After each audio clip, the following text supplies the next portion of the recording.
presentar, algunos tal vez me conozcáis, otros no me conozcáis. Soy Mario Alonso Puig. Mi trayectoria fundamentalmente está muy basada en la medicina, en la cirugía, 26 años en quirófanos en distintos países y siempre muy marcada por el interés de cómo un médico puede verdaderamente conectar con otro ser humano y ayudarle a hacer frente a desafíos que a veces son francamente serios. Mi formación fue una formación muy técnica, muy científica, que yo completé buscando qué podía hacer que la comunicación, qué podía hacer que la conversación activara mecanismos en el cuerpo que favorecieran la curación. Topé con una ciencia que estaba en sus orígenes, la psiconeuroinmunobiología, que estaba empezando a investigar esto, cómo la mente, a través del sistema nervioso y del sistema endocrino, puede afectar nuestro sistema de defensa, que es el sistema inmune. Aquello me llevó a profundizar en otros campos, el liderazgo, la comunicación, y de alguna manera a tomar perspectiva sobre nuestra forma de tratarnos unos a otros, nuestra forma de hablar unos con otros, nuestra forma de entendernos a nosotros mismos, a los demás y al mundo. Y si bien la medicina es una ciencia apasionante, el ser humano es la cuestión infinita. Empiezas y nunca acabas. Bueno, mi interés por la educación es mi interés por sacar del ser humano lo que verdaderamente tiene dentro. Yo no creo que ningún ser humano esté llamado a la mediocridad. No lo creo, realmente es que no lo creo. Creo que todo ser humano está llamado a la grandeza, y la grandeza no la define la cultura, la grandeza es una cosa que la define nuestra propia naturaleza. La palabra educación en el fondo quiere decir sacar de dentro, es decir, no somos cubos vacíos que hay que llenar, sino fuegos que hay que encender. Y en este sentido me gustaría contaros una historia que a mí personalmente me ha marcado mucho. He hablado en distintos foros sobre esta historia porque señala lo que para mí es la diferencia entre profesores y maestros. En 1951, en la ciudad de Detroit, nace un joven, un chico de color, que pronto nota lo que es la pérdida, porque siendo jovencito el padre se va. Y se queda la madre, una mujer que no tenía estudios, una mujer que, bueno, se había dedicado a cuidar de sus hijos, y se ve con esta situación, con la situación de que tiene que sacar adelante una familia sin que en ese momento entrara ninguna ayuda económica. Se dedica a limpiar apartamentos, a limpiar hospitales, etcétera, etcétera. Y claro, cuando uno ha vivido en la ciudad de Detroit, como he vivido yo trabajé en un hospital que se llama Henry Ford, en neurocirugía. Cuando uno ha vivido en la ciudad de Detroit, pues se da cuenta que Detroit pues, es una ciudad apasionante, pero en ciertas épocas de la historia ha sido una ciudad bastante complicada.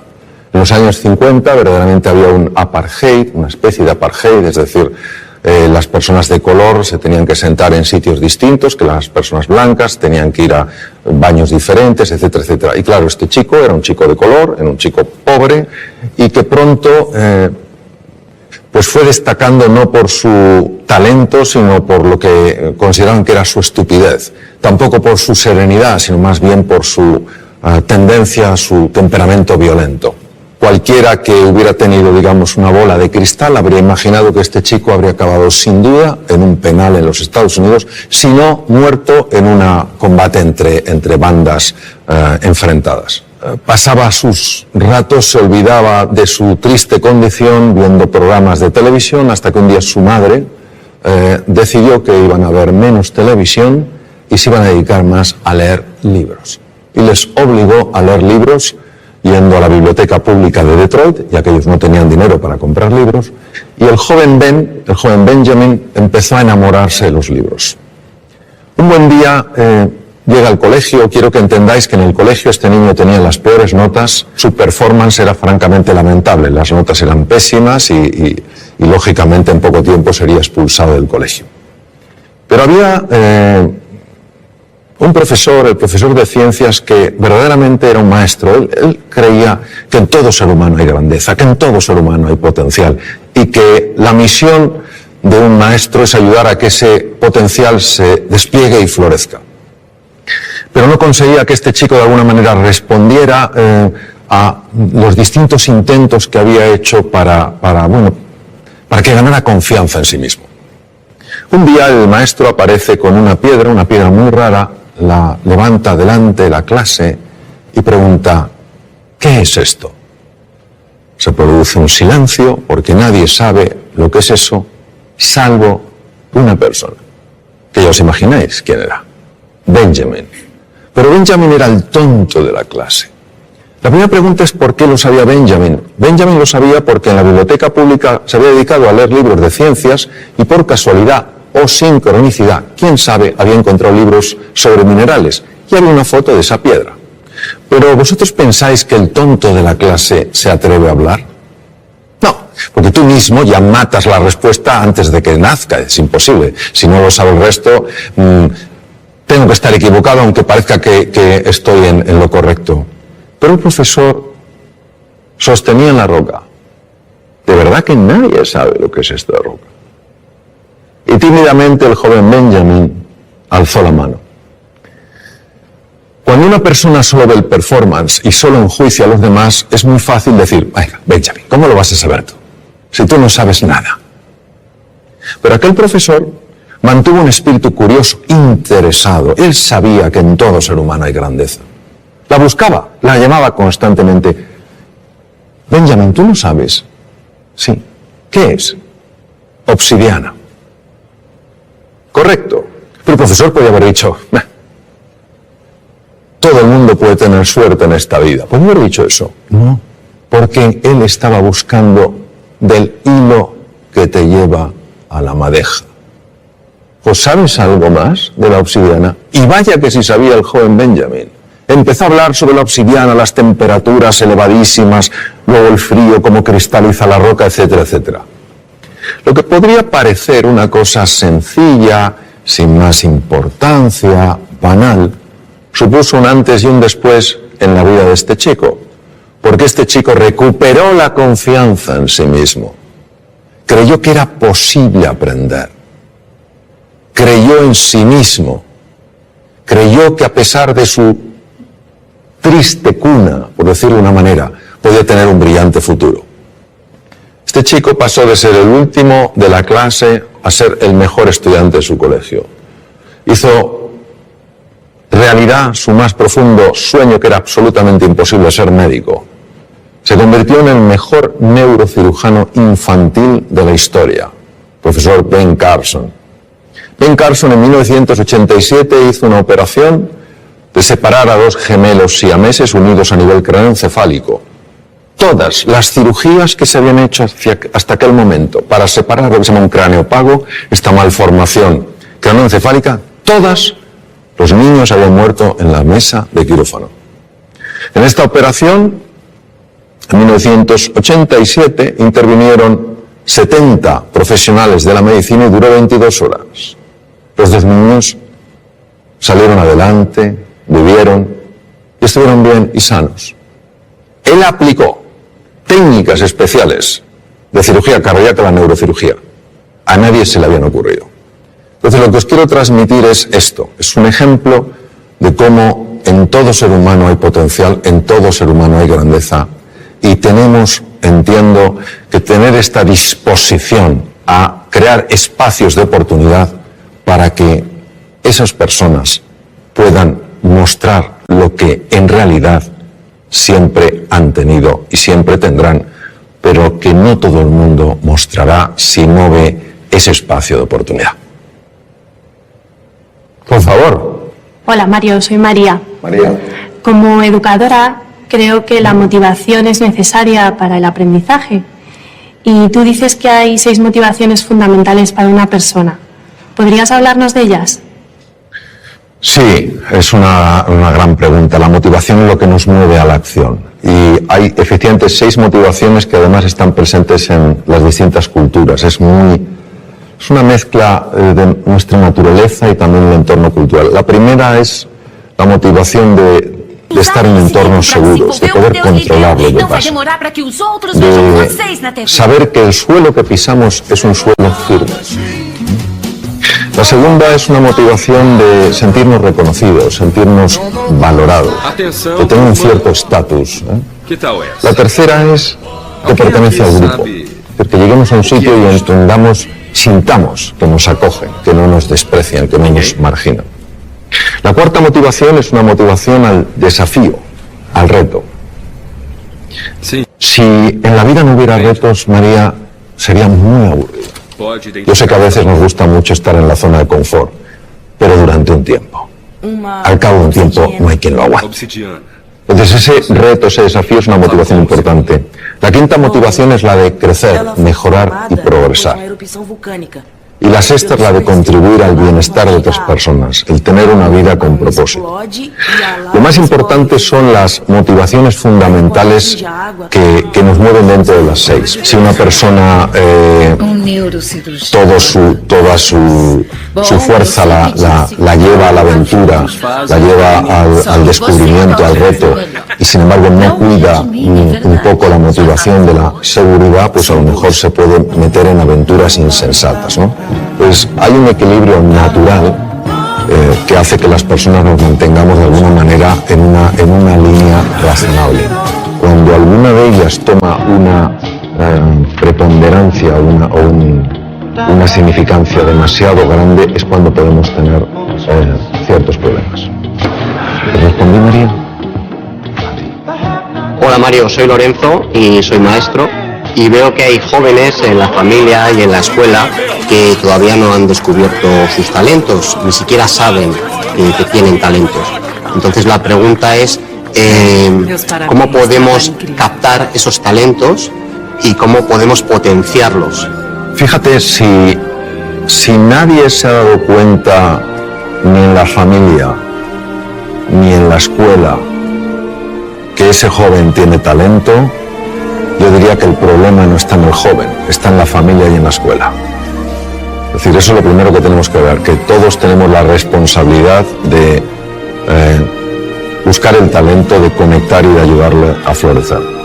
Pues fíjate, el talento, una forma de descubrirlo es curiosa. El talento viene muy marcado por algo que se te da especialmente bien, pero es tan natural en ti que nunca le has dado importancia. Nunca le has dado importancia. Porque para ti es natural, fluye. Y con frecuencia los demás te lo dicen, pero no te lo dicen como, oye, vaya talento tienes, sino mejor, oye, que bien se te da hablar, que bien se te da escribir, que bien se te da dibujar, que bien se te da moverte, que bien se te da resolver conflictos. Y como es natural, no le das ningún valor. Mi experiencia a lo largo de los años me viene a mostrar que uno ha de buscar el talento en aquello que le es natural, porque el talento siempre deja huella, siempre se expresa. Y hay cosas que nos pueden parecer que son irrelevantes.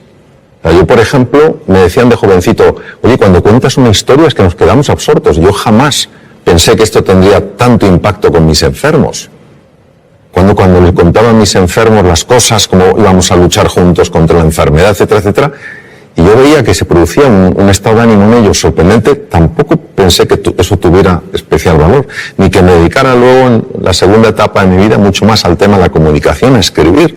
Pues eso es lo que quiero decir, que todo ser humano tiene un talento, y ese talento va dejando huellas, va mandando mensajes, y tenemos que ser un poco más sensibles para entender que el talento tiene muchas formas. Y luego, por otra parte, te diré, Lorenzo, que es muy importante mirar a todo ser humano como se mira aquello que ves como sumamente valioso. De toda la conversación, lo más importante es la forma de mirar. Porque la forma de mirar tiene la capacidad de transmitir con enorme hondura cómo tú estás viendo a esa persona. Cuando tú miras a un ser humano como se mira aquello que es valioso, como somos espejos frente a espejos, esa persona empieza a reconocer su propio valor. Y en ese reconocimiento es más fácil que cualquier talento, cualquier capacidad encuentre un espacio natural para desplegarse. Yo creo que para mí eso es clave. Ver a todo ser humano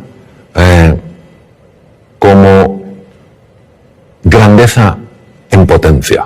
Unos lo expresarán en mayor o menor grado, pero esa grandeza está en todo ser humano.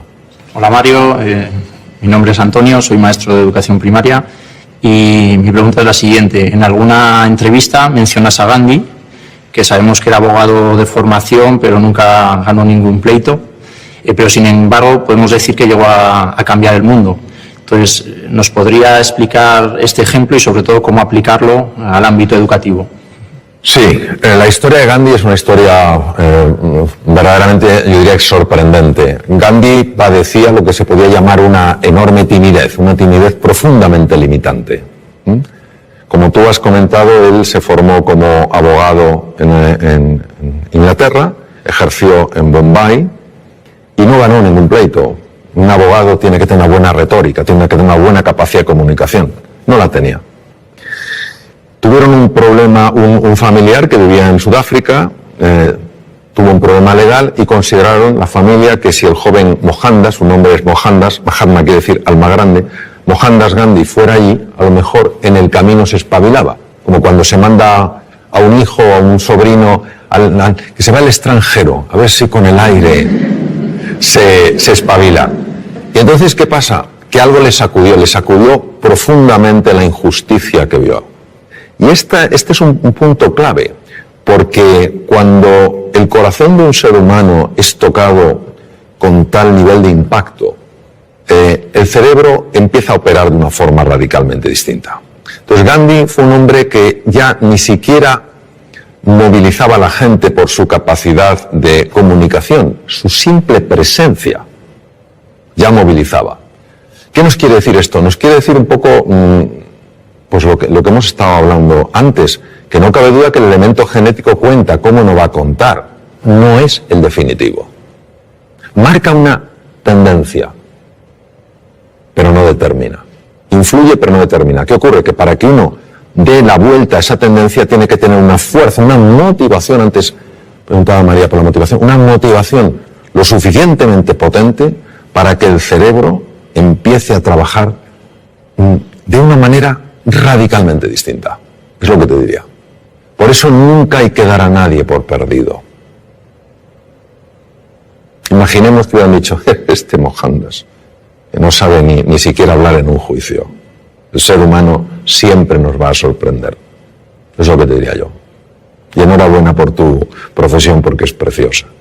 Y a la edad en la que tú intervienes, el impacto es impresionante. Impresionante. Mi nombre es Pablo y te quería preguntar, ¿cuál es para ti la clave de la educación? Querer a los niños. Para mí la clave de todo en la vida, es querer. Querer a las personas con las que estás, quererte a ti, querer a la vida, querer a la naturaleza, querer el progreso, querer el bienestar, es querer.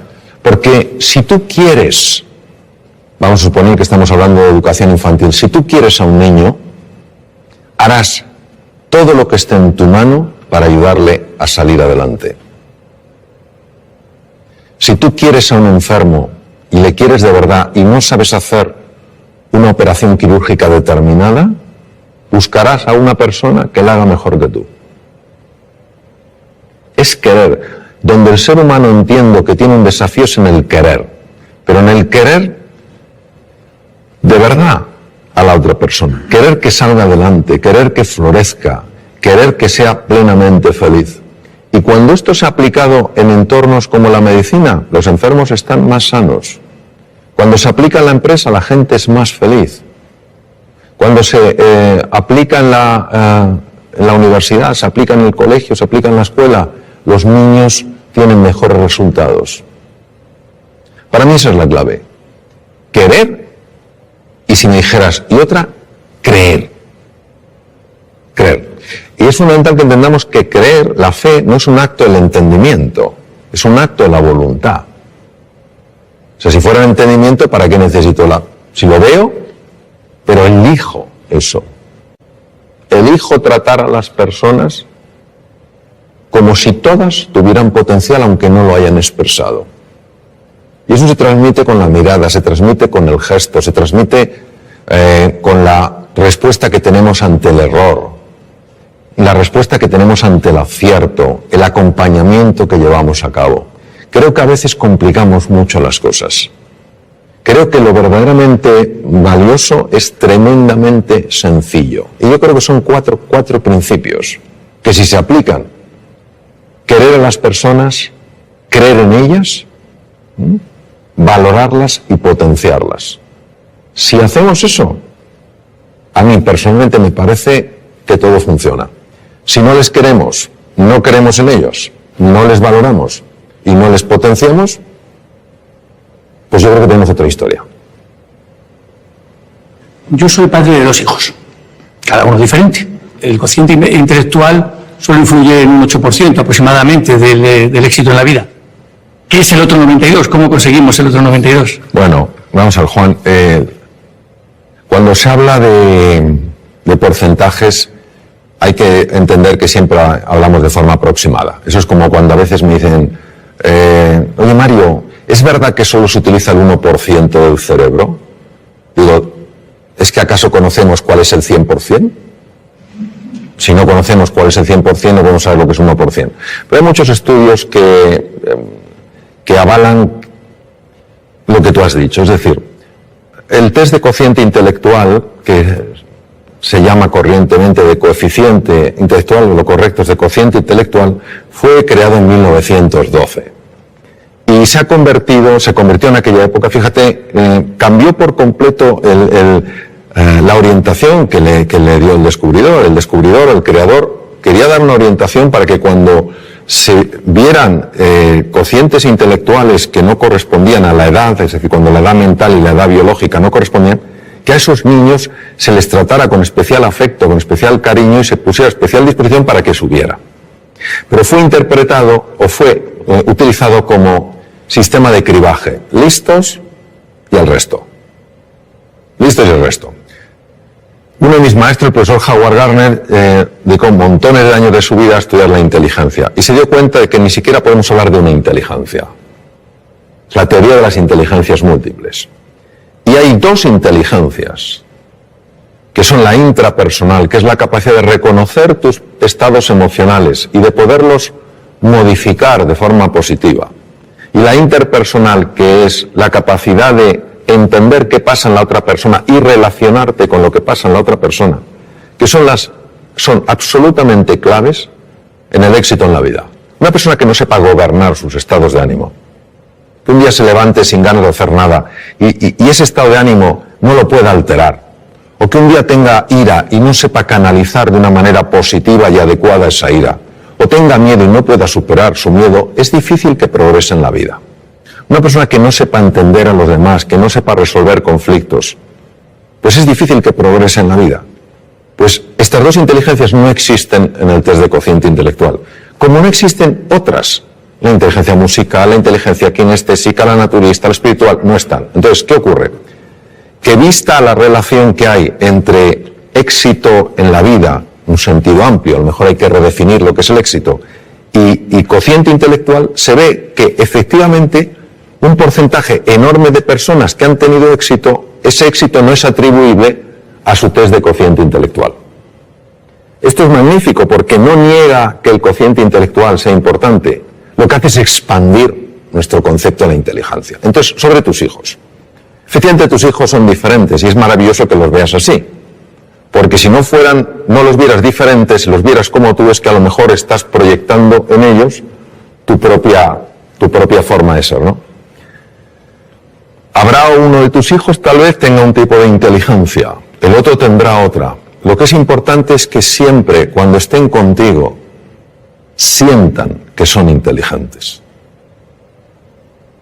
Hemos caído en el tremendo error, y una persona de la que yo aprendí mucho, es el Ken Robinson, lo marca mucho, como de hacer que solo un tipo de persona es la adecuada. No, necesitamos múltiples perfiles. Un pavo real no es ni mejor ni peor que una águila real. Entonces, cuando un hijo nota, siente que es valioso, que tiene inteligencia, que tiene una forma distinta de procesar que el otro, su autoestima no es dañada. Es que la autoestima es clave porque al final nuestra capacidad de hacer frente a los desafíos o nuestra incapacidad, la mayor parte de las veces nada tiene que ver con el mundo real, tiene que ver todo con el mundo mental.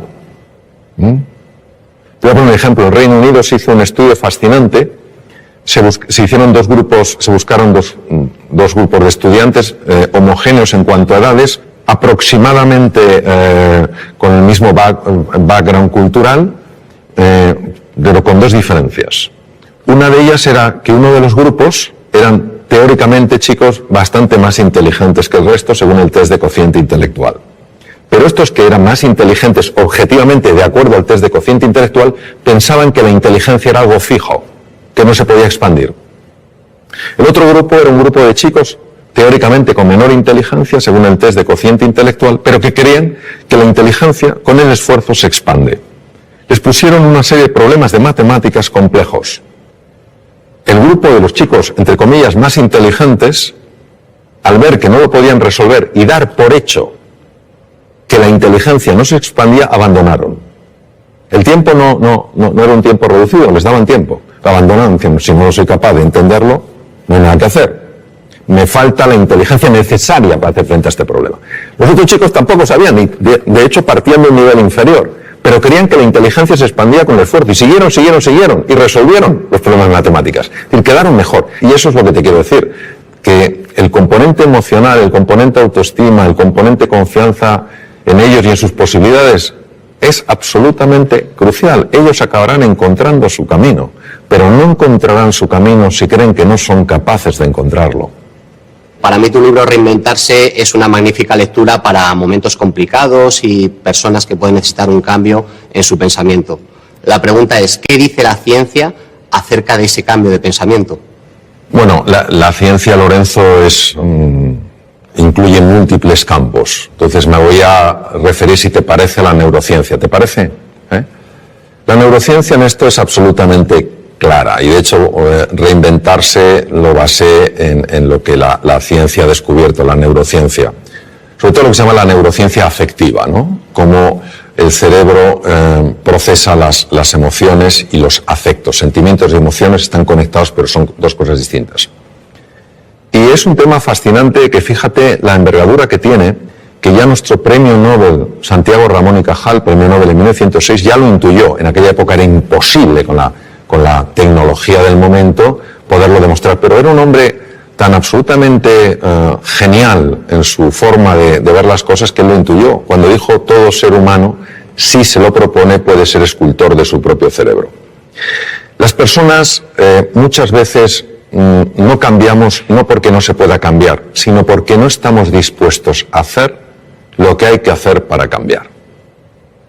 Ni tenemos el nivel de inspiración y de ilusión suficiente como para estar verdaderamente comprometidos y levantarnos después de cada caída, ni tenemos una estrategia que funcione y que podamos aplicar, ni a veces tenemos la disciplina necesaria para ir incorporando ciertas prácticas en el día a día. Cuando uno tiene la inspiración, es decir, ves una posibilidad en tu vida que dices: oye, si esto apareciera en mi vida, oye, voy a otro nivel. Cuando tenemos una estrategia que no tiene que ser ni sofisticada ni compleja, sino sencilla, estos son los pasos que debes seguir. Y cuando tú cada día te vas entrenando, es inevitable que se produzca un cambio en la citoarquitectura del cerebro. Es inevitable. Se forman nuevas conexiones, se forman nuevas vías y se forman nuevas neuronas, al menos en dos lugares. Uno no viene al caso porque no tiene en principio demasiada relevancia en el mundo en el que estamos hablando, pero otros sí, que son los hipocampos. Los hipocampos de alguna manera no solo procesan mecanismos muy complejos en relación con la memoria, sino que también controlan unos núcleos que se llaman núcleos amigdalinos, donde está el núcleo central del miedo, es decir, hacen que veamos las cosas con menos miedo. Todos nosotros podemos cambiar, podemos activar genes, podemos desactivar genes, podemos crear nuevas conexiones. Entonces, ¿qué nos dice? Nos dice la neurociencia que vivamos con pasión, con entusiasmo, que vivamos con fe en nosotros y en nuestras posibilidades, y que estemos dispuestos a llevar a cabo el entrenamiento necesario para incorporarlo, para que pase del saber al saber hacer. Y cuando uno está con personas realmente relevantes en el mundo del deporte, en el mundo de la ciencia, te das cuenta de la disciplina que ponen en su vida. Todos los días se entrena. No hay un día que digan, no, hoy no me entreno, se entrenan un poquito. Y eso es una maravillosa oportunidad porque quiere decir que nuestro pasado no tiene por qué predecir nuestro futuro. Si una persona quiere cambiar cómo ha vivido hasta ahora, lo puede hacer. Ahora necesita estos ingredientes. Un verdadero entusiasmo, una motivación que le genere el compromiso, una estrategia que sea razonable, no tiene que ser compleja, y una práctica constante para que al final no haya nada que creerse, porque tú mismo lo puedes verificar. Por ejemplo, yo aprendí inglés ya siendo un adolescente, y para mí el inglés era absolutamente imposible. O sea, es que no me entraba nada. Y lo que me entraba no se me quedaba. Y lo que a lo mejor se me quedaba luego no lo recordaba. Con lo cual era ultra frustrante. Y parecía que eso era un muro que no se podía romper. Sin embargo, tenía una enorme ilusión porque sabía que si yo aprendí inglés, yo tenía un buen expediente académico, si aprendí inglés, a mí la Facultad de Medicina me podía becar a distintos hospitales del mundo. Y eso fue mi pasión. ¿Qué estrategia tenía? Pues en aquella época, yo ya tengo mucha juventud acumulada, en aquella época había un libro que era muy básico, no había sistemas tan avanzados como el Vaughan y todo esto, había un sistema muy básico que era un manual y me ponía a leer las lecciones. 10 minutos todos los días, con esa pasión y con la ilusión de que se me quedara algo. Y pasó un año, me presenté al primer examen y claro, ellos me preguntaban en inglés y yo contestaba con el libro. Entonces claro, se me estaba diciendo, pero este hombre si nos contesta una cosa distinta, pero es lo que yo tenía. Entonces claro, pero yo seguí y al año y medio se me abrió la cabeza y empecé a absorber el inglés como si fuera una esponja marina. Hoy casi me manejo también en inglés como en español. Entonces, lo que te quiero decir es que si fui capaz de romper ese muro partiendo de la incapacidad absoluta de entender, o sea, no es que para mí el inglés fuera difícil, es que era imposible. Pero que necesité una inspiración. Estuve 2 años, 10 minutos todos los días, de forma ininterrumpida, ni siquiera cuando me duele la cabeza, estuve enfermo con gripe, catarro, etc., nunca lo dejé. Entonces, claro que se puede cambiar, ahora estamos dispuestos a hacer ese esfuerzo, porque tiene que ser algo realmente ilusionante. Y ahí, obviamente, hubo un cambio en la estructura cerebral clarísimo, porque si no es incomprensible. O entre medias me hicieron un trasplante cerebral y yo no me enteré. Es toda una posibilidad. Hola Mario, soy Adelaida. Como madre de 2 hijas, nos ocupamos en casa de decirles que son queridas, a pesar de que no se coman toda la comida que tienen en la mesa, a pesar de que cometan equivocaciones, incluso a pesar de que discutimos y peleamos. El caso es que tienen dificultades cuando se enfrentan a situaciones nuevas. Entonces, ¿cómo podemos hacer nosotros como padres para ayudarles a que se enfrenten a esos miedos? Pues viendo que nosotros nos enfrentamos a los nuestros. ¿Sabes lo que pasa? Yo también tengo 3 hijos y resuena mucho conmigo o resuena mucho en mí lo que dices tú. Es difícil que los hijos aprendan valentía de los padres, porque les queremos tanto que nuestro miedo a que les pase algo, nuestro miedo a que sufran, nuestro miedo a que lo pasen mal, hace que muchas veces tomemos una actitud hiperprotectora. Y a veces son amigos suyos, otros familiares, los que dicen atrévete, prueba esto, etcétera, etcétera. Entonces, yo te diría, en relación a tu pregunta, es decir, como madre, ¿qué puedes hacer? Bueno, en primer lugar, entender que es normal que nuestros hijos se den golpes, es normal que nuestros hijos experimenten frustraciones y es normal que experimenten dolor, si no, no hay crecimiento. Y a veces los tenemos un poquito entre palmitas, como que no le pase nada, no vaya a sufrir. No. Yo lo que te diría es que hagas 3 cosas. Lo primero es valorarles. Tú ya les estás valorando. Les valoras como personas. La segunda es desafiarles. Es importante que les desafíes para que ellos crezcan. Y la tercera es acompañarles. Es decir, que muchas veces no se sientan solos en el desafío. Hay desafíos que verdaderamente para todo ser humano, y en unos niños el que corresponde a su edad, da mucho miedo. Si se sienten acompañados, lo cual no quiere decir llevarles de la mano, si se sienten acompañados se atreven mucho más. Yo haría esas tres cosas, sencillamente valorarles, desafiarles y acompañarles. Y luego dejar que la naturaleza obre. La realidad y el mundo real, al menos como yo lo veo, es mucho más benevolente que el mundo mental. El mundo mental nos monta unas historias. Yo creo que es experiencia de muchos, si no de todos los que estamos aquí, como cuando una cosa nos ha dado miedo y hemos dicho, tengo que hacerlo, y hemos dicho, pero si no era para tanto. Si no era para tanto. El miedo tenemos que verlo no como un oponente, sino como un compañero imprescindible para crecer. Cuando una persona siente miedo, estamos hablando de los miedos habituales, no estoy hablando de ante el depredador. Cuando una persona siente miedo es porque está tocando las barreras, los límites de su zona de confort. Y esa es la llamada para estirarse. Esa es la llamada para crecer. Toda la magia está fuera de la zona de confort. Todos tenemos miedo. En una ocasión un piloto, hace muchos años, en norteamericano, los mejores pilotos de Boeing 747, los Jumbo, le preguntaron qué sentía al despegar con 400 pasajeros. Y él dijo, miedo. Y el que entrevistó dijo, Dios mío, ¿pero cómo te puede tener usted miedo? Así que dijo, no, yo tengo miedo, que no es lo mismo que el miedo me tenga a mí.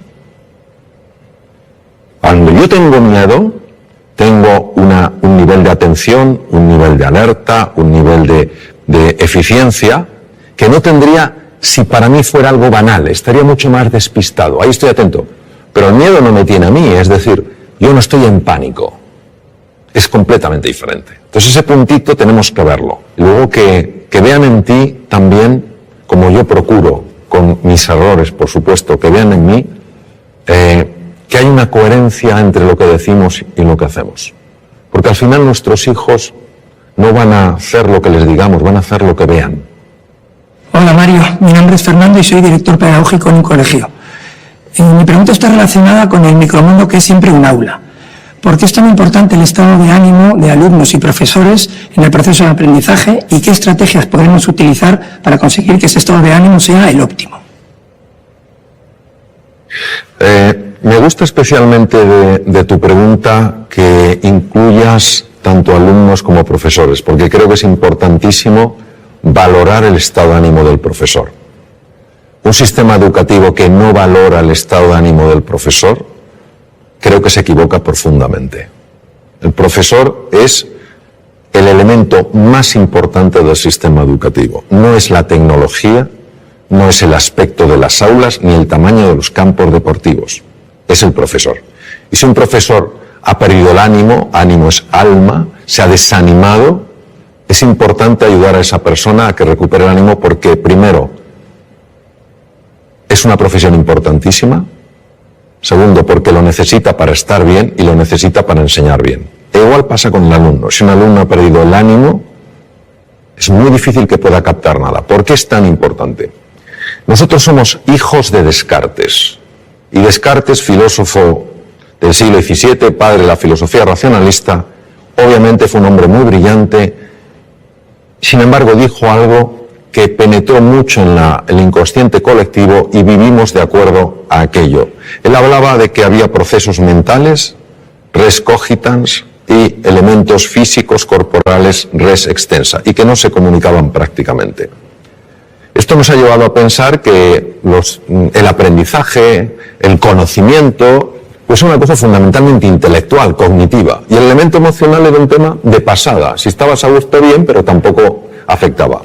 Uno de mis maestros, Antonio Damasio, escribió un libro precioso con un gran componente científico que se llama El error de Descartes, donde claramente muestra que si tú aboles, dañas la parte emocional, inevitablemente estás perturbando y dañando seriamente la parte cognitiva. Cuando se estudia la neurociencia afectiva se ve que una persona, por ejemplo, que haya perdido el ánimo, que esté desilusionada, que esté desesperanzada, que se sienta impotente, no tiene el mismo riego cerebral que una persona que se sienta con ilusión, que se sienta con ánimo y se sienta con ganas. Las zonas más anteriores del cerebro, lo que se llaman áreas prefrontales, que son esenciales en el mantenimiento de la atención, en la memoria, en el aprendizaje y en la creatividad, son muy dependientes del estado emocional. Por eso una persona entusiasmada con un proyecto, ilusionada, que se siente a gusto, acompañada de gente que cree en ella, etcétera, etcétera, es una persona mucho más inteligente, mucho más creativa y mucho más emprendedora. La misma persona, si le cae el ánimo, si se siente incapaz, etcétera, no importa si es capaz o no, no ejercitará esas capacidades porque las tiene abolidas. Pues el cuidado del ánimo, del estado de ánimo, en alumnos y profesores es clave. Entonces a veces nos embelesa la tecnología. Y está muy bien la tecnología. El elemento esencial siempre será el profesor y su relación.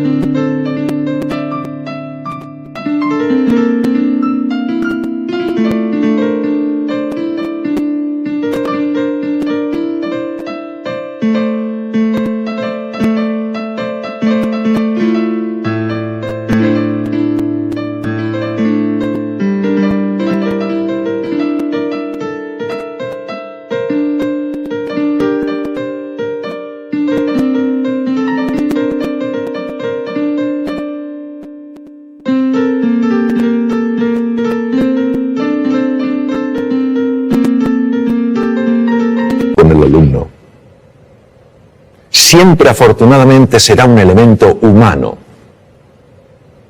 Esto será insustituible. Pues por eso me parece clave. Cuando uno sabe que esto es importante, lo puede cuidar. Entonces, ¿qué se puede hacer? Lo que se puede hacer es sencillamente crear un espacio de verdadera escucha donde las personas sin ningún tipo de miedo puedan transmitir lo que sienten y lo que necesitan. Y no tener que ocultárselo. Y si un profesor dice, he perdido el ánimo, es importante creer en esa persona, valorarla, desafiarla y acompañarla a que lo recupere. Si ni siquiera esa persona transmite que ha perdido el ánimo, porque no siente que hay un espacio dispuesto a escuchar eso, ¿cómo la vamos a ayudar? Si un alumno en un momento determinado se siente desanimado, qué importante es que pueda transmitírselo a un profesor para que le ayude. Tenemos un concepto absolutamente obsoleto de lo que es la inteligencia, lo que es la creatividad. Creemos que son capacidades fijas. El propio Daniel Goleman hizo un estudio en un barrio de Boston. Yo ejercí como cirujano en Boston. Un barrio que se llama Roxbury, que es un barrio muy complicado. Niños con cocientes intelectuales muy bajos. Empezó a ilusionarles, empezó a motivarles, empezó a hacerles creer en sí mismos y en sus posibilidades. Pasados unos meses les volvieron a hacer un test de cociente intelectual que lo lógico es que hubieran sacado la misma puntuación y algunos sacaron 20 puntos más. Entonces lo que no podemos es creer que el ser... Qué bien lo decía Ortega y Gasset, decía, el ser humano no es un participio, sino un gerundio. No estamos hechos del todo, sino que nos vamos haciendo. La inteligencia se va haciendo, la creatividad se va haciendo, todo se va haciendo. Y la conexión es el ánimo que tienes, la ilusión. Pues curiosamente esto, a pesar de toda la investigación que hay que lo refuerza, sigue siendo en muchos medios una rareza. Es como una conversación que no se tiene. Parece que estamos en el siglo XVII. Que hemos avanzado mucho tecnológicamente, pero no tenemos el tipo de conversación que a lo mejor podríamos tener para tocar temas de esta envergadura. Y no hay nadie que no tenga momentos con el ánimo caído y necesite que alguien le ayude a levantarlo.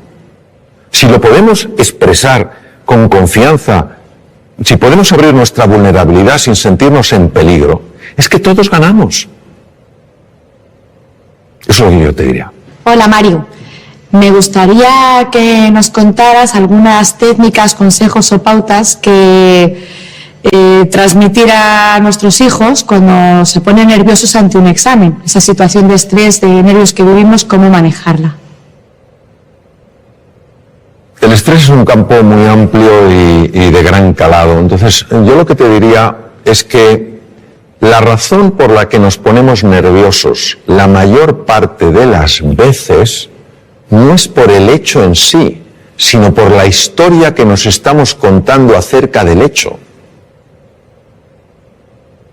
Es decir, hay un examen, y esto obviamente es una prueba. Vamos a ver, si no tienes ni idea del contenido, es normal que estés nervioso. Es decir, pero eso ni lo estamos considerando allí. Es decir, una persona que se va a un examen y no ha estudiado nada, ya le puede decir, ponte a hacer un poco de mindfulness, no te va a venir la ciencia infusa. No te va a venir la ciencia infusa. O sea, no te va a venir la ciencia infusa. Entonces, estamos hablando de una persona que por lo menos ha hecho un esfuerzo, tiene un cierto conocimiento del contenido y lo que quiere es expresarlo bien. ¿Por qué se pone especialmente nerviosa esa persona? Por lo que se está contando a sí misma.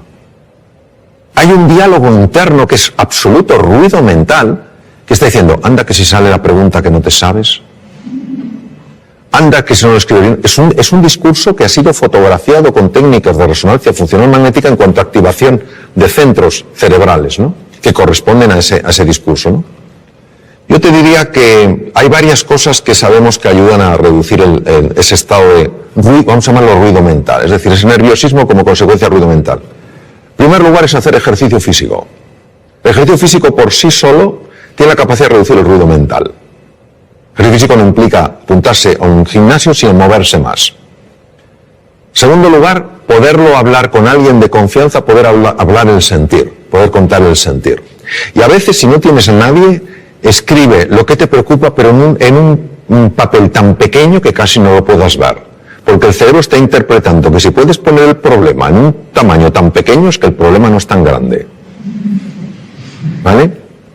La siguiente cosa que te diría es que se entrenen en una cosa que cada vez tiene, pero por pura lógica, más difusión, que es todo lo que es los estados contemplativos de la conciencia, que no es más, o mindfulness, que lo único que significa es que se entrene en prestar atención a las cosas que son reales, como su respiración, como las sensaciones del cuerpo, porque el otro es mental. Entonces, cuando la narrativa no recibe la misma atención, empieza a tener menos impacto. Y hay una cosa que es clave en el adiestramiento, y yo he visto su tremenda eficacia, que es acostumbrarte a traer la atención al aquí y a la ahora. Es decir, por ejemplo, vamos a suponer que uno de tus hijos está preparándose para el examen y está nervioso como puede estar uno de los míos y cualquiera de nosotros. Esto es una cosa que todos podemos compartir y relacionarnos perfectamente con esa situación. Pues claro, empieza a pensar, no, si hubiera estudiado más, si ya me lo decía mamá, no veas tanta tele y estudia un poco más, y no lo he hecho. Anda que si ahora lo hago mal el examen, fíjate qué cosa, qué truco tan sutil y demoledor de lo que se llama la mente dualista. Te está llevando para atrás a lamentarte y te está llevando al futuro a preocuparte. Te priva de fuerza en el presente. Y una cosa que procuro entrenar todo lo que puedo es cuando veo que me estoy lamentando de algo del pasado, inmediatamente vengo al presente.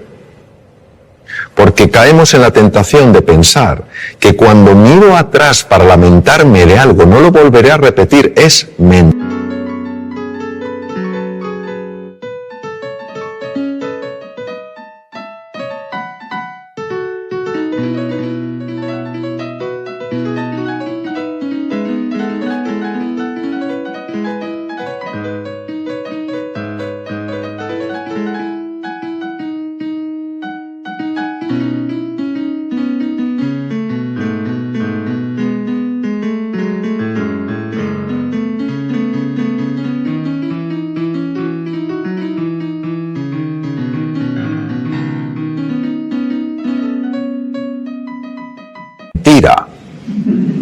Es un truco para que te sientas fatal. Eso es como cuando uno ha decidido reducir su ingesta, lo que come, y llega el momento del postre. Y se acerca el camarero y te dice, por cierto, la especialidad aquí son los postres. Y entonces tímidamente preguntas, no tendrá algo de chocolate. Dice, Señor, la mejor tarta de chocolate del mundo. Entonces es como un deseo irrefrenable de comerte esa tarta de chocolate. Entonces te la comes y cuando te la has comido empiezas a sentirte culpable. No la tengo comido. Es la misma mente jugando de tal manera que te tenga siempre atrapado. Primero, hace que esa tarta de chocolate sea absolutamente tentadora. Y lo segundo, hace que te sientas culpable. Yo me pregunto, ¿hay alguien que por sentirse culpable ha cambiado alguna conducta? No. Llega la próxima tarta de chocolate y vuelves a caer. Entonces, lo que te quiero decir, cuando se habla tanto del aquí y el ahora, parece que tiene una connotación metafísica o filosófica. No es así, es tremendamente práctica. Cuando tú estás aquí y ahora, la mente no tiene la capacidad de meter tanto ruido. Lo que genera nervios es la mente. Pongamos el ejemplo de un opositor. Este sí que es un examen donde una persona se juega 3, 4, 5 años de estudio, 13 horas diarias, saliendo como mucho un día o medio día a la semana y hipotecando toda su vida profesional a ese examen. 300 temas, se lo sabe. Llega, le dan al bombo, tema 120 y se queda en blanco. Se retira, se levanta la silla, se va y justo le sale el tema 120. ¿Se lo sabía? Sí. ¿Por qué no ha salido? Porque la narrativa ha empezado a decirle, nunca serás notario. Ese es el problema. Es un entrenamiento. Porque hay que ir en contra de un condicionamiento mental previo. El tema es, ¿cuánto nos va a costar? Yo no creo que esa es la pregunta. La pregunta es hasta dónde nos puede llevar. Hola Mario, soy María. ¿Nos podrías contar qué es el mindfulness y cómo funciona? ¿Y qué evidencias científicas tiene? Sí, claro que sí, María. Lo que pasa es que lo voy a contar de una manera muy visual, porque yo creo que lo vamos a ver mejor. Vamos a suponer que tú y yo estamos dando un paseo, entramos en un parque y vemos un lago, no muy grande, pero un lago. Entonces nos asomamos a ver qué hay en el fondo del lago y si el lago es profundo o no lo es. Pero no podemos ver el fondo. ¿Por qué no lo vemos, María?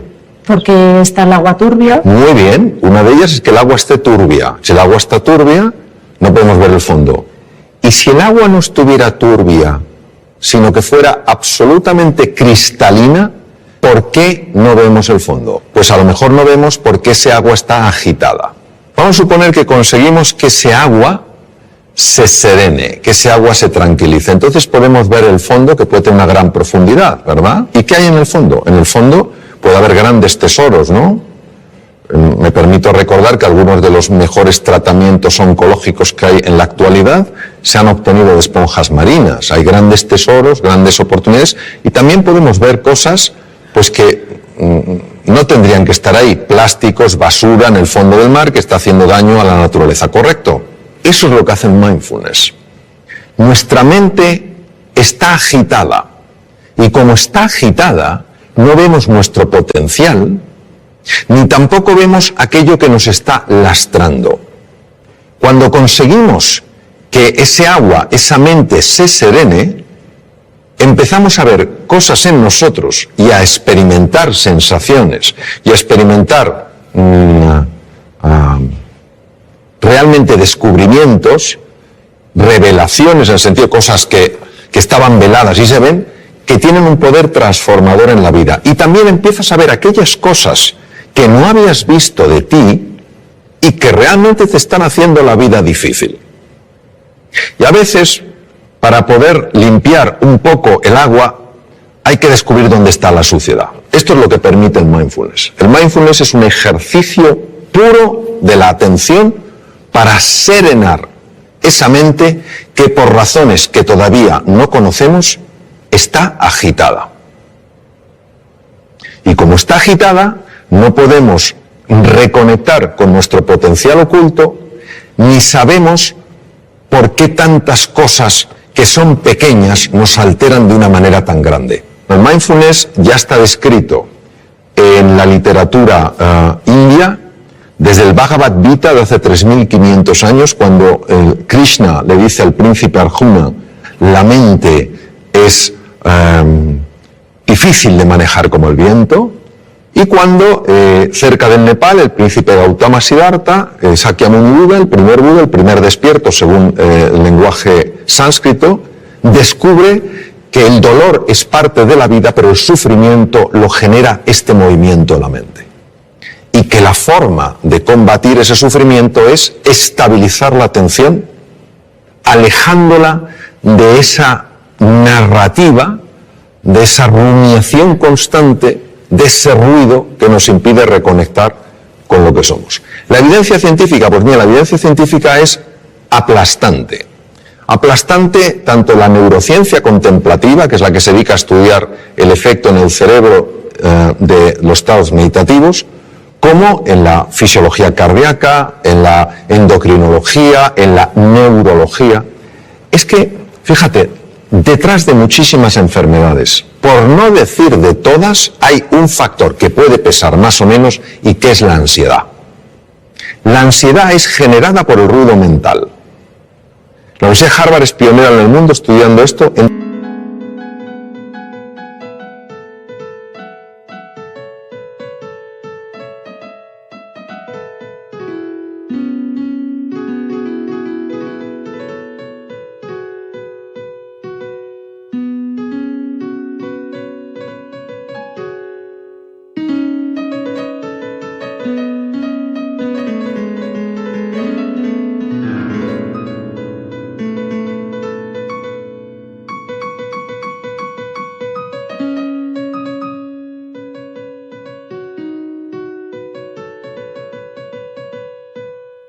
Entre el 60 y el 90% de las consultas a médicos generales tienen como uno de los factores clave emociones perturbadoras. Vivir en la ansiedad, vivir en la desesperanza, todas estas cosas. Entonces, eso es lo que hace el mindfulness. A nivel de cerebro, pues por ejemplo, a nivel de cerebro unas cosas que hace es reducir el volumen de la amígdala. La amígdala, que no son estas, están en el cerebro. La amígdala es un núcleo que contiene grupos de neuronas muy relacionadas con el miedo y con la ira. Se ha podido observar con resonancia funcional magnética, que es una técnica de imagen para ver las partes más activas, una reducción en el volumen de la amígdala. Es decir, una persona que practica este ejercicio de atención plena es menos propensa a vivir en miedo y en ira. Imaginemos lo que es esto para la humanidad. En segundo lugar, se ha visto un aumento del tamaño de la corteza prefrontal del lado izquierdo, que es muy importante, por ejemplo, porque tiene un enorme impacto en el sistema de defensa del cuerpo, el sistema inmune. Otra cosa que se ha visto es que un sistema que se llama sistema red neuronal por defecto, que es la que hace que estemos distraídos, empieza a amortiguarse, y otra red que se llama red ejecutiva central es mucho más activa, es decir, favorece que te des más cuenta de lo que pasa. Esto es importante, por ejemplo, para reducir la incidencia de accidentes. Se ha observado, por ejemplo, cambios en el sistema de defensa, en el sistema inmune. Gente que ha practicado mindfulness sin tener experiencia previa en absoluto, durante 5 días a la semana, a lo largo de 2 meses, 20 minutos cada día, han tenido aumentos entre el 12 y el 20% del sistema inmune. Alguien dirá, pues eso no es mucho. Ah, que te suban el sueldo un 12 o un 20%. Mirad lo contento que te pones. Claro, una subida de un 12%, un 20% del sistema inmune es que no te cojas una gripe, o no te cojas un catarro, o si estás lidiando con un tumor, que tu cuerpo sea mucho más agresivo. Mejoras en el tubo digestivo. Te voy a contar una cosa que es alucinante. A mí me lo parece. El tubo digestivo controla el 80% del sistema de defensa del cuerpo. Está ahí. El tubo digestivo constituye otro cerebro, complejísimo, con 500 millones de neuronas. Cuando una persona está súper-tensa, cuando una persona está llena de ansiedad, empieza a producirse el paso de sustancias feas, quiero decir, nocivas, desde la luz del intestino delgado y a veces del colon, a la sangre, y pueden dar lugar a procesos inflamatorios generalizados que ya se están empezando a relacionar con uno de los factores, uno solo, que podría tener detener su conexión con el Alzheimer, por ejemplo. Hace más difícil el control de la glucosa. Es alucinante. Entonces, cómo el mundo emocional, perturbado por una mente agitada, acaba afectando todo el cuerpo. Hay estudios, por ejemplo, la aplicación de mindfulness a personas que están diagnosticadas de esclerosis múltiple, que es una enfermedad degenerativa del sistema nervioso, y se reduce la aparición de brotes, evoluciona por brotes, son menos intensos. Se está aplicando un montón de cosas, es decir, y además por centros tremendamente serios, donde la investigación no es cuestionable ni andan buscando especiales resultados, sino que están muy bien controlados. Lo que pasa es que esto, que tiene 3.500 años de antigüedad, solo le hemos dado una credibilidad cuando una serie de científicos se ha decidido a estudiar qué ocurre en el cerebro y en el cuerpo cuando una persona entra en estos estados de enfocarse en el aquí y en el ahora. Y también nos ayuda a darnos cuenta de la jaula de grillos que tenemos en la cabeza. Y que es una cosa difícil de creer. Que te pasa una cosa que te disgusta por la mañana y te estás rumiando hasta la noche. Me parece que somos vacas. Y que el simple hecho de parar eso hace que el organismo, que tiene una capacidad natural de recuperación, pueda recuperarse. No hay nada mágico aquí. Bueno, sí hay mágico. Que la vida es mágica. Eso es lo que hay de mágico. Pero a veces estos diálogos que tenemos bloquean la magia, no porque la anulen, sino porque no la dejan florecer. Te debo decir que la mayoría de los seres humanos se mueren con la música dentro sin haberla oído sonar. ¿Qué quieres decir exactamente con eso? Y bueno, para los futuros padres, ¿qué podemos hacer para que nuestros niños no les pase esa cosa, ¿no? Recuerdo una cosa que leí de Víctor Hugo que me impresionó mucho, ¿no? Víctor Hugo decía, el problema nuestro no es que nos vamos a morir, es que no sabemos cómo vivir. Y había un filósofo danés, Søren Kierkegaard, que decía, la vida solo se puede vivir mirando hacia adelante, solo se puede entender mirando hacia detrás. En los momentos donde ya esta existencia nuestra se acaba y una persona mira hacia atrás, y lo sabemos sobre todo por los escritos de Elizabeth Kubler-Ross, que estuvo con muchas personas en esa situación, uno se da cuenta de la cantidad de cosas que podía haber hecho y no hizo. Cuando yo hablo de la música, yo creo que todo ser humano tiene música. Lo que pasa es que está acostumbrado no a oír su música, sino a oír su ruido. No tiene nada que ver el ruido con la música. Y si te das cuenta y ves una partitura, si todas las notas fueran pegadas una detrás de otra, no tendríamos música, tendríamos ruido. Lo que hace que tengamos música es que haya espacios de silencio. Son esos espacios donde no hay ninguna nota los que permiten que en vez de ruido haya música. ¿Qué quiero decir? Quiero decir que esta vida, yo creo que el tiempo que la vivamos es una vida para vivirla con intensidad, con dificultades, con desafíos, que nos enfoquemos en lo que realmente es relevante. Que cuando llegue el final de nuestra vida, digamos como Neruda, confieso que he vivido. Que podamos decir, confieso que he vivido la vida y no que la he visto pasar. Y esa toma de conciencia, esa reflexión, es lo que creo que nos puede ayudar sencillamente.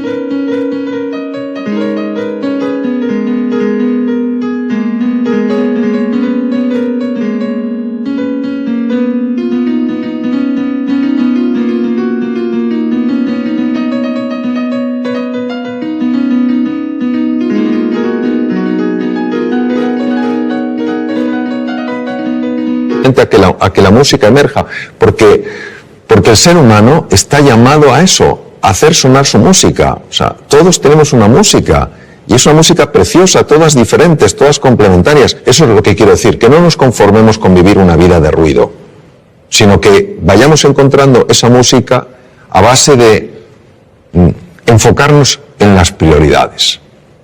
para que al final de nuestra vida podamos decir, como decía Neruda, confieso que he vivido. Hola Mario, soy Charo y mi pregunta es la siguiente. ¿Por qué los humanos tropezamos 100 veces con la misma piedra? Bueno, me temo que en este caso la respuesta será de menor nivel que la pregunta. Yo creo que los seres humanos tropezamos 100 veces sobre la misma piedra por falta de humildad. La humildad es para mí la virtud más grande que existe porque es para una persona probablemente la más difícil de vivir plenamente, que no es la modestia, no es ser una persona así apocada, es la humildad de corazón. Cuando una persona es realmente humilde, y no lo digo por mí porque desafortunadamente no lo soy, pero sí por personas con las que he estado, grandísimos seres humanos con una humildad aplastante, son personas que tienen mentalidad de principiante. Es decir, puede ser un premio Nobel y te está escuchando como si fuera un alumno tuyo. Pero yo que le puedo enseñar a este hombre. Pero está plenamente ahí. Cuando comete un error, lo que más le interesa no es buscar culpables ni en él, ni en ella, ni en los demás, sino averiguar qué es lo que ha pasado. Es una mentalidad mucho más científica, interesada, curiosa, que una mentalidad enjuiciadora. Porque creo que cuando una persona es humilde y tropieza con una piedra, está dispuesta a reconocer que ha tropezado con una piedra y no a intentar ocultarse ante sí misma, ante los demás, qué ha sucedido. Porque creo que cuando una persona es humilde y tropieza con una piedra, se deja asesorar, pregunta, escucha, pide ayuda y se deja ayudar. Creo que nuestra soberbia nos mata. Literalmente. No queremos aceptar las cosas como son. Queremos que sean a nuestra medida. Queremos que la vida se pliegue a nuestros deseos. Por eso no fluimos con la vida. Cuando aparece algo que no nos gusta, nos preguntamos ¿por qué? En lugar de ¿para qué? Y todo eso creo que es lo que hace que nos cueste aprender. Y si yo lo llevara a una metáfora, creo que la vida se vive en plenitud cuando el que pilota el coche es la conciencia y en el copiloto va el ego. Pero cuando el ego es el que pilota, te puedes tropezar 100, 1000, 100.000 y nunca aprenderá. Bueno, creo que ha llegado el momento ya de terminar. Aparte de expresaros mi profunda gratitud por las dimensiones tan amplias y profundas de vuestras preguntas, pues un poco resumir, tal vez desde otro ángulo, lo que hemos estado hablando, que es que el ser humano es indivisible. O sea, una persona puede tener un hígado, pero una persona es más que su hígado. No somos casos clínicos interesantes, sino seres humanos completos. Y que la faceta física, el cuidado del cuerpo, de la nutrición, el hacer ejercicio físico es muy importante. La faceta mental, dormir bien, dormir suficiente es importante. Es más importante dormir que comer, fisiológicamente hablando. Que la faceta mental es clave, que tenemos que aprender todos a gestionar mejor nuestra mente, a enfocarnos en lo esencial, a usar un lenguaje que nos ayude, no que nos anule, a interpretar las cosas de una forma que nos permita salir adelante, no quedarnos atascados, ¿no? Que el elemento afectivo es esencial, buscar lo positivo en las cosas, más que los porqués, los paraqués, más que los esques, pues tal vez los hayques, a lo mejor más que solo me queda, pues los aún me queda, ¿no? Y que luego hay una dimensión espiritual en la existencia humana que es muy importante y que nos abraza a todos, que es la vida con propósito, es decir, que nuestro propósito no es solo experimentar la felicidad, sino ayudar a otros seres humanos también a ser felices. Decía Martin Buber, un magnífico filósofo alemán, decía que se puede vivir como si fueras el centro de una circunferencia o se puede vivir como si fueras el centro de una elipse. Qué bonito, porque la elipse tiene dos centros, tú y yo, y así es como se construyen nosotros. Yo creo que todos en la dimensión espiritual lo que estamos llamados es a construir un nosotros, ayudarnos en este viaje fascinante que es la vida, en nuestras distintas facetas, y que la educación, se valore o no, es increíblemente valiosa. ¿Cuántas cosas no tendríamos que padecer si las hubiéramos aprendido a edades más tempranas? ¿Cuántos conflictos no surgirían si los hubiéramos aprendido a resolver en un entorno escolar cuando éramos más jovencitos? ¿Cuántos dones conoceríamos si los hubiéramos descubierto? Entonces, la educación es tarea de todos y yo creo que nuestra responsabilidad es, cada uno en la medida de sus posibilidades, ayudar a valorar verdaderamente no solo la importancia de la educación, sino la enorme importancia del maestro, la enorme importancia de la relación con el estudiante, valorar al estudiante porque es la persona que está en el momento cumbre de la vida para aprender y descubrir, y entender que esto puede dar un gran sentido a nuestra vida, porque no solo lo que nosotros logremos, es también el legado que vamos dejando y que puede afectar a muchas generaciones. Tú cambias un sistema educativo, lo mejoras y eso puede tener un impacto como cuando tiras una piedrecita en un estanque y las ondas se extienden por todas partes. Pues eso, os animo a que cada uno, donde esté, como pueda, en la manera en que vea, viva de acuerdo a unos principios que en el fondo lo único que buscan es darle al ser humano su verdadera dignidad y su grandeza. Gracias.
Gracias.